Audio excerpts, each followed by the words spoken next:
On our YouTube channel we have some videos with very cheap trees, and sometimes we have a tree that's a little nicer with more potential. So this tree I think I purchased for about 200 to 300 US dollar, and it's already in a nice bonsai shape, no doubt about it.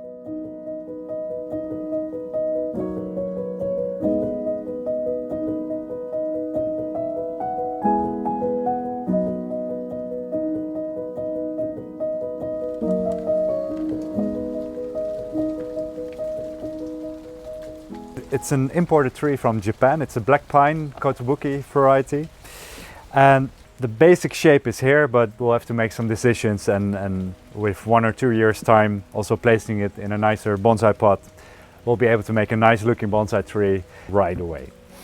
So the first decision, as always, to be taken is deciding on the front.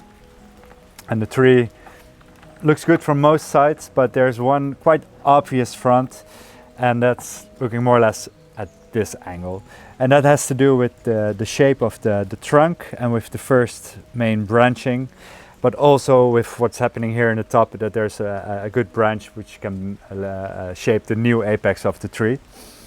So quite an easy decision is we take this front. If we take this front, there's an old top starting all the way here. So that means that if we would take that out, that this can be the new apex, or even here. So the first thing I'll do is just prune this part away.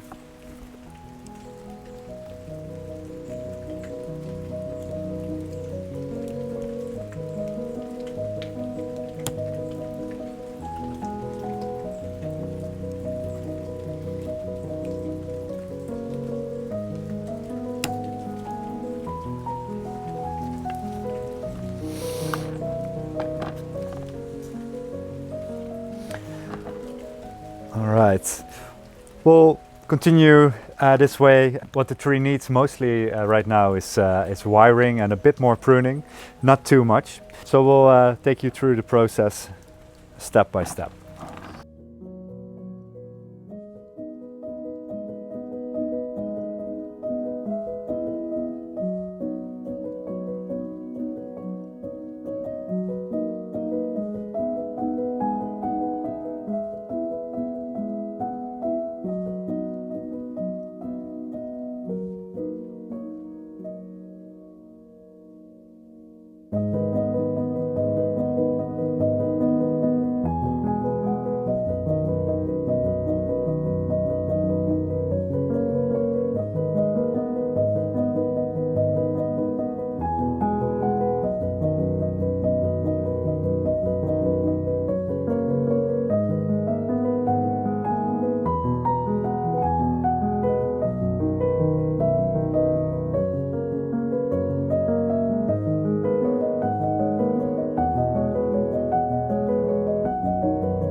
Styling a bonsai tree and applying these sort of techniques correctly is one of the most difficult parts in creating a bonsai tree.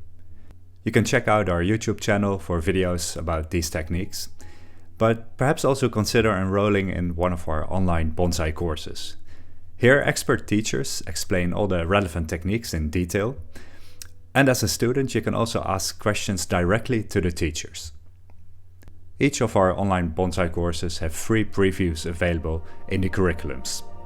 Simply go to bonsaiempire.com/courses.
We are back in the garden 6 months after we wired and pruned the tree. You can see that the buds are swelling and really starting to push, so if you want to repot, now is the time to do it, just before the tree really starts to grow again. What I'll do today is repotting the tree, and other than that I'm not doing anything. So I'm not changing the design, I'm not pruning anything, I'm not doing anything with these candles that are about to grow, only repotting. So I'll take the tree out of its pot, untangle the roots a bit, and then I have a few pot options available, but let's first see how those roots are doing and which pot is suitable for this tree.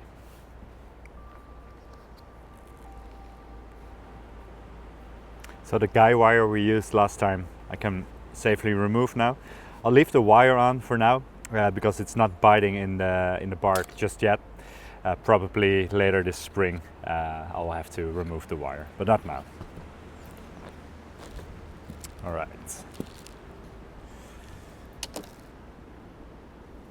So the roots are doing well. You can see it's sort of a mold, it's the mycorrhiza, which is important for pines to take the nutrients from the soil. So you don't want to bare root a pine because it does need a bit of that mycorrhiza left. What I'll actually do is if I remove this outer layer where there's a lot of the mycorrhiza, I'll put a bit of that in the new soil as well. All right, using a root hook and also a chopstick, I'll see if I can work out the soil, and then let's see how the tree is doing.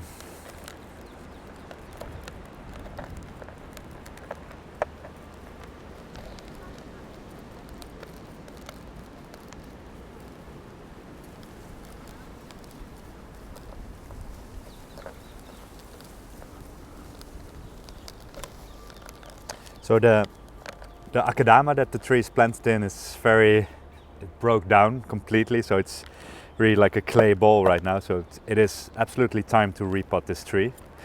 I'm thinking this probably hasn't been repotted for 4 or maybe 5 years. It's hard to say. So I'm just removing that old soil, trying not to damage the roots too much. And I try to be a little bit gentle on the top part here with the roots, and a little bit harsher here at the bottom, because the surface roots I just really want to keep. They are important for the design of the tree. Alright, so I worked out most of the soil, not the core of the tree, because I want to retain that, it's important. And a few of these long roots I'll prune away.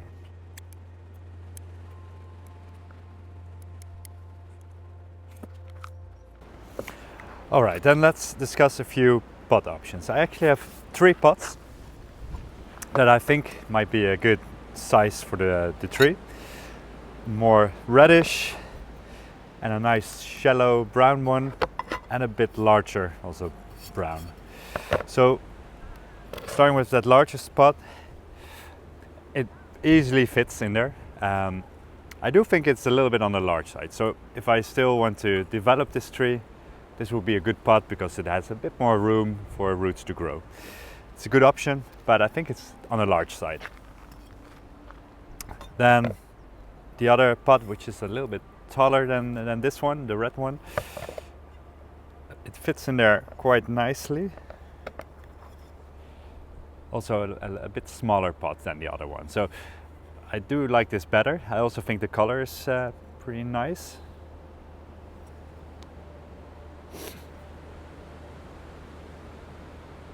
It's a really good option.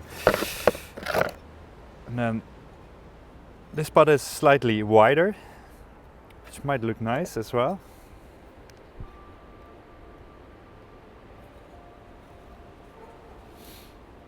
I don't know what you think. I like this option as well, but I think the red one, which is not as wide but a little bit deeper, might be a better fit.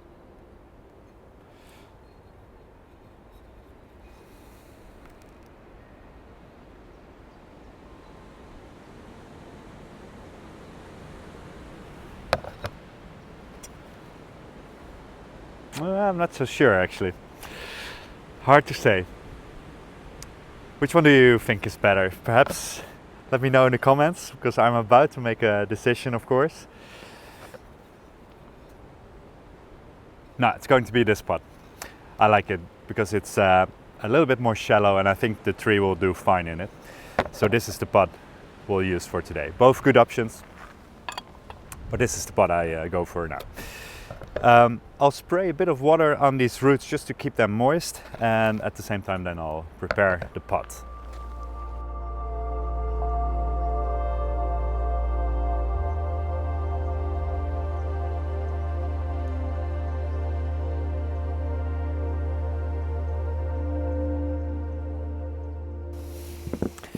Right, and then I'll also attach 2 long wires to firmly attach the tree to the pot. This attaching to the pot or anchoring the tree to the pot is really important, because if the tree wiggles, it just doesn't grow very well in the pot. It needs that stability for developing and growing finer roots. If it keeps wiggling, roots will break off. It might knock over when there's a storm, etc. So it's really important to take your time and reattach it well.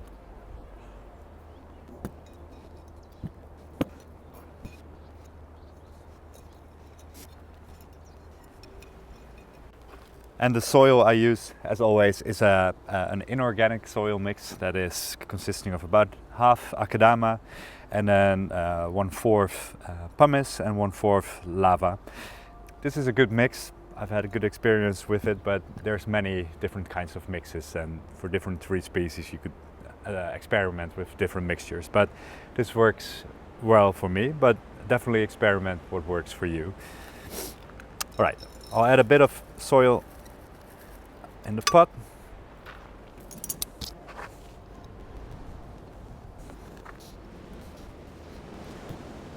And the wires used to anchor the tree to the pot, what I usually try to do is lay them over an existing root so that they're strong in position. But be careful not to damage the roots in the process, especially when you tighten it. You got to be a little careful.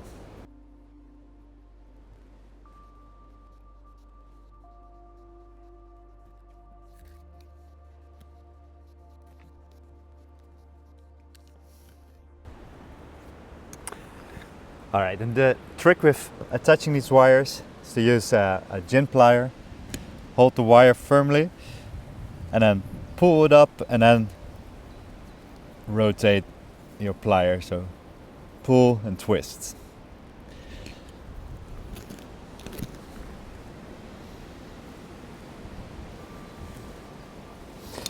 I think that's enough for now.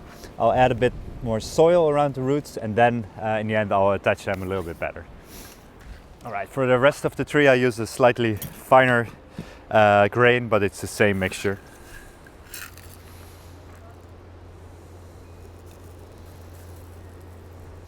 And using a chopstick, you just work that soil into the roots, making sure that there's no air pockets at all.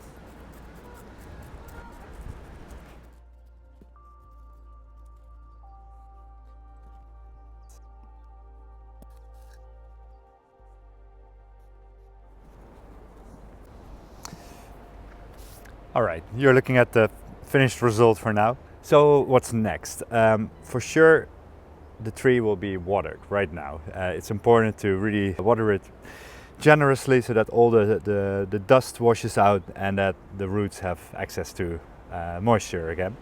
I'll add a bit of moss on the surface as well, also to protect these roots that are still sticking out of the soil a little bit. And that's it. So back home, I'll place it in my greenhouse in the shadow for say about 4 weeks, just to make sure that there's no intense sunlight hitting the tree, because the tree would ask for a lot of moisture, which the roots right now just really can't provide. So for the health of the tree, a bit of shadow after repotting is advisable. And then fertilizing and more sun in about 1 month from now. But first, watering the tree.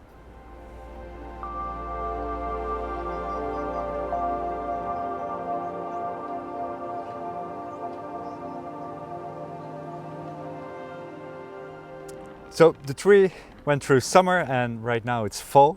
What I did in springtime is take back the long candles and just cut them back to about half. Not everywhere, but especially in the strong growing parts, so the longest candles were reduced the most. Right now in the end of the growing season, you can really see that the growth was distributed nicely. But still, this lower section is very strong and the top grew out a little bit, so it's a good moment to do a bit of maintenance pruning to bring back shape in the tree. Actually, the best time to prune a black pine or a Japanese black pine is summer, and that's mostly because if you prune at that moment, the buds can still activate and grow. So it's better to do it in summer, but I wasn't here in the garden in summer and I want you to see what I'm doing to the tree, so that's why I waited until today, which is still completely fine. I don't need to prune much anyway. So like I said, this top here, this grew out a little bit too strong. It's competing with the apex of the tree, so I'm just pruning this one back. And same here, I'm pruning back to the last set of active buds, so these will take over. Then the other section, as I mentioned, is this part mostly. So if you look from this part, this is not nearly as strong. Same here. This is really a strong section, so a bit of pruning here will balance the tree. But other than that, the tree is doing well. No need for wiring at this moment. The branches have set in position nicely, so that's just fine. I removed the wire actually earlier today in a different video on unwiring bonsai trees, so you can check out that video as well. I kept a close eye on the wires and the branches to make sure that it didn't grow in, so no damage here. So it's been in a full year, and that's also why the branches have all set nicely in position. All right, so just a bit of pruning here, and that's all.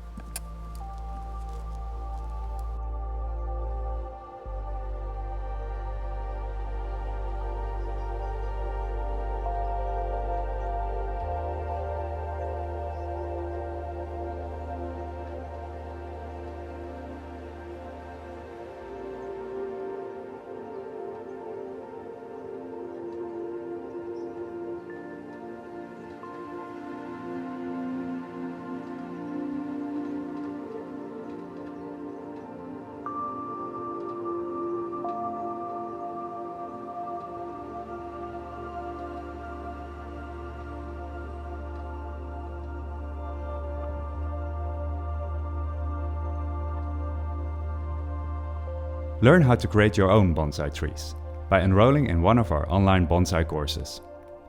We explain techniques like pruning, wiring and repotting, and you can ask questions to the teachers. For the curriculums and free lessons, go to bonsaiempire.com/courses.